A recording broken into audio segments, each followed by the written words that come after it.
A Greek god of the ocean, and a buried city? What could they possibly have in common? Welcome back to the Purely Fiction Society.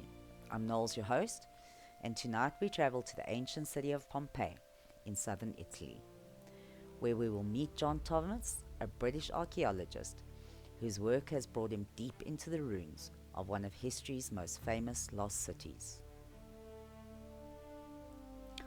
Buried beneath the layers of volcanic ash after the massive eruption of Mount Vesuvius in 79 AD, Pompeii has revealed an extraordinary glimpse into everyday Roman life.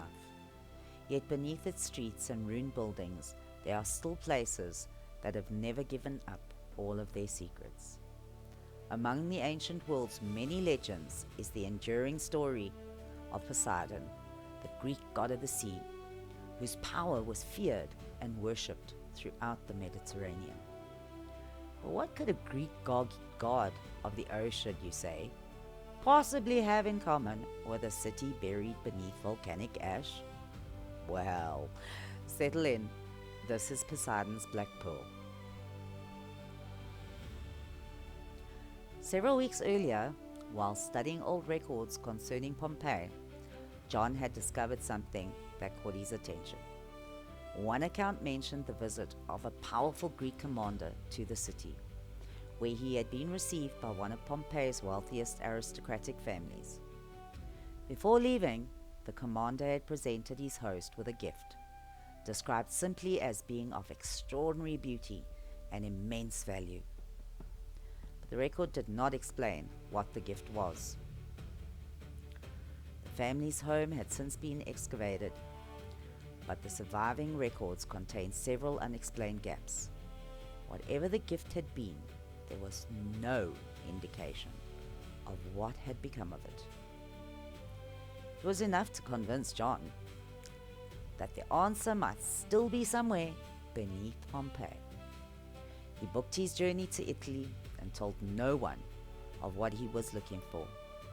And a few days later he stood alone among the ancient ruins, following a clue that had survived for almost 2,000 years.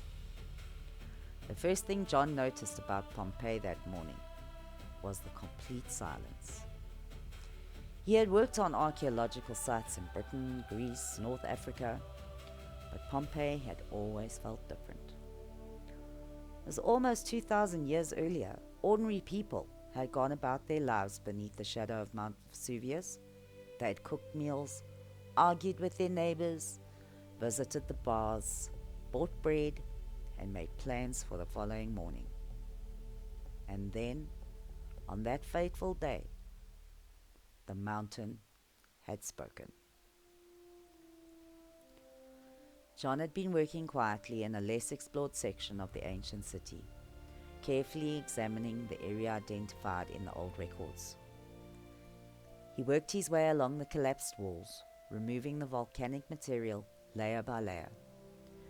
The work was slow, and more than once he found himself wondering whether he had attached far too much importance to a single unexplained object. Late in the afternoon, his brush uncovered a section of mosaic beneath the ash. The exposed tiles formed a pattern of dark blue waves, surrounding a central image that had been badly damaged by the collapse. He cleaned the surface carefully until he could make out the shape of a trident. The discovery did not prove that the records in his possession had anything to do with Poseidon, although it strengthened the possibility considerably. More importantly, the mosaic appeared to belong to a private room rather than a public area, which fitted the description of the wealthy household mentioned in the records. John continued following the mosaic until it disappeared beneath a section of fallen wall. He ran his fingers along the edge of the section and found a narrow gap. He removed several loose stones and discovered that the wall concealed a shallow recess. Inside the recess was a small bronze container covered in ash. He lifted it carefully and placed it on the ground. before opening the lid. The metal had survived remarkably well, although the contents had been reduced to fragments of brittle material that crumbled when touched. Only one piece was still whole. It was a small tablet made from a pale material that John assumed was bone. When he cleaned the surface, he discovered several lines of Greek writing. The inscription was brief, but the meaning was clear. It recorded the arrival of a Greek commander in Pompeii and described the gift he had presented to the owner of the house. The name of the recipient matched the wealthy family John had been researching, leaving little doubt that he had finally found the missing connection.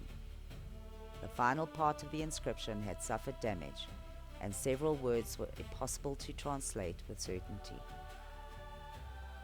John could make out references to the sea, Poseidon, and something described as a pearl. If the pearl mentioned in the inscription was the same object he'd been searching for, he wondered why the family had hidden it instead of displaying it among their other valuable possessions. Wealthy Roman families often collected objects from across the Mediterranean, and something associated with a Greek commander would hardly have been considered unusual in a city as commercially connected as Pompeii. He spent the following morning examining the surviving rooms, comparing their positions with an old plan of the property. Several sections had collapsed completely during the eruption, while others had been damaged by earlier excavation work, making it difficult to determine the original layout. One room, however, caught his attention. It was located beyond a narrow corridor and appeared to have been deliberately separated from the main living areas. The doorway was partially blocked by fallen stone, and the surviving wall carried traces of dark blue paint. He cleared away enough debris to enter. In the room, a stone pedestal stood against the far wall, although whatever had sat on it was long gone. Beneath the pedestal, the floor had a faint circular mark where something heavy had stood for a long time. John crouched down and examined the stone. There was another carving beneath it, and this time the symbol was unmistakable. The evidence was beginning to form a pattern. The Greek commander had brought a valuable object to Pompeii. The aristocratic family had received it as a gift. A symbol connected with Poseidon had been placed within the house, and the object described as a pearl had apparently been kept in a private chamber. The simplest explanation was that the object had been lost during the eruption. John spent the rest of the day searching through the surviving archaeological records of the property. By evening, he had found one final reference that had previously escaped his attention. It appeared in a damaged inventory written several years before the eruption. Among the household possessions was a brief description of an object kept in a private chamber. The entry referred to it as a black pearl. The discovery gave John the first solid evidence of the mysterious gift that had survived in Pompeii until the final years before the eruption. The private chamber he had located contained the pedestal, but there was no pearl. John returned there the following morning and examined the room again, this time paying particular attention to the floor and the walls. He noticed a narrow line running along the base of the rear wall. The stones had been fitted together so tightly that the opening was almost invisible. He worked carefully around the edge until a section of stone shifted beneath his fingers, and behind it was a small cavity. There was nothing immediately visible, although the cavity was deep enough to extend beneath the wall, and reaching inside, he felt around carefully. His fingers touched something smooth. Slowly he withdrew his hand and brought the object into the light. It was a small wooden box, darkened by age and partially preserved by the volcanic material that had sealed the chamber. Its lid was still intact.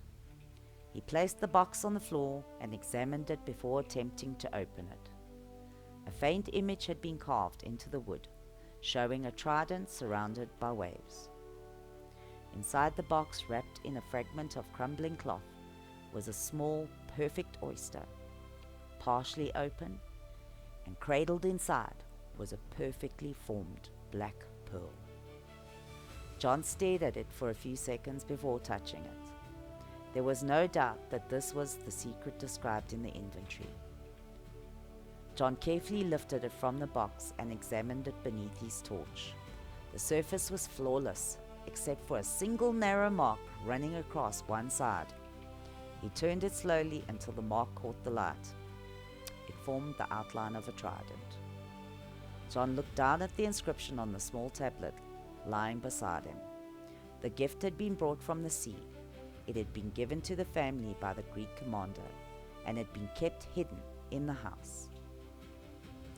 And according to the surviving inscription, it was never meant to remain there forever. John placed the pearl back inside the wooden box and sat quietly on the floor of the ancient chamber.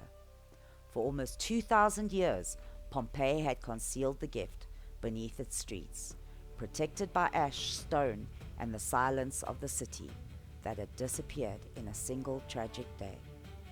John had found Poseidon's black pearl. John knew that keeping the pearl or trying to take it out of the country to a museum would bring nothing but legal trouble and endless documentation. The final line of the Greek inscription echoed clearly in his mind. The gift was never meant to remain here forever. John walked through the dark streets towards the coast, determined to ensure the artifact would never be fought over or exploited again. Reaching a quiet rocky cliff overlooking the dark water, with the moon high in the sky, John moved to the very edge, where the sea smashed against the jagged rocks far below.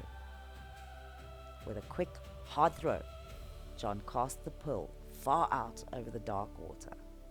It cut through the moonlight and struck the surface with a loud splash, sinking instantly into the deep black water. The sea had taken back the artifact, pulling the black pearl down into the deep trenches where no diver, collector, or archaeologist would ever find it again. The priceless gift was finally safe from the greed of the modern world.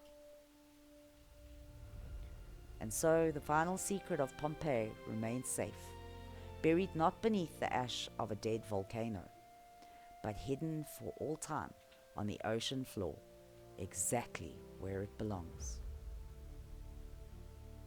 Some mysteries are buried beneath the earth, while others are carried away by the sea. John Thomas uncovered a forgotten secret beneath the ruins of Pompeii and returned Poseidon's black pearl to the waters from which it had come. Thank you for listening to tonight's tale from the Purely Fiction Society. If John's journey through the ancient ruins of Pompeii captured your imagination tonight, please hit the like button and share your thoughts on the mystery of Poseidon's black pearl in the comments below. To ensure you never miss our next standalone adventure, make sure you are subscribed with notifications turned on. Until next time, don't stop believing. Good night.